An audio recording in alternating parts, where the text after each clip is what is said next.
কাকা কাকা কি হইছে ভাইস্তা কও। কাকা 1 প্যাকেট বিস্কুট 1 প্যাকেট চানাচুর আর 2 আলি ডিম দিও। আচ্ছা ভাইস্তা একটু দাঁড়াও দিতাছি। একটু চালু করে দেন। ধরো।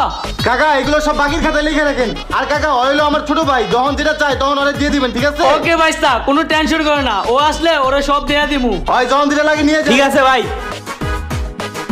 দোস্ত তোকে তো অনেকদিন ধরে টিট দেয় না, আজকে বড় ভাই দোকান বাকি করে দিছে, তোদেরকে টিট দিব চল। Oh no shit my sweet friend, কি বলছিস? সূর্য কোন দিকে উঠেছে? পশ্চিম দিকে তো উঠেছে। সত্যি সত্যি আজকে ট্রিট দিবি? আরে হ্যাঁ চল চল চল। আরে বন্ধু অনেকদিন ধরে খাই না ভালো মন্দ, আজকে দোকানের সব খাবার খেয়ে করে দিব বন্ধ, চল চল। আরে না মামা বেশি খাওয়া যাবে না, ভাই আমার একটা লিমিট দিয়ে দিছে। আরে বেটা তোর বাইরের লিমিট, আগে চল। ওই বন্ধু দোকান কি এইটা? হ্যাঁ এটাই। আরে ওই তোমরা কারা? আরে এগুলা চিন্তাছো কেন? What the hell মুরব্বি, আমরা খাবার খাচ্ছি, এনি প্রবলেম? ইয়েস প্রবলেম, তোমারে তো আমি নো চিনি আর তোমার খাওয়া নট এলাও। আরে কাকা এগুলো আমারই বন্ধু বান্ধব, ভাইয়ের বাকি খাতার লেখা দেন, ওদের খাইতে দেন। ও ভাইস্তা তোমার বন্ধু বান্ধব, আমি তো চিনতাম না। আচ্ছা খাও, যত পারো খাও। এই দোস্ত খা খা, কে কি খাবি খা। Very tasty. হাই হাই, খাইতে খাইতে কি ওরা দোকান খালি করে খালাইবো নাকি? গরমে ঠান্ডা খেয়ে জীবন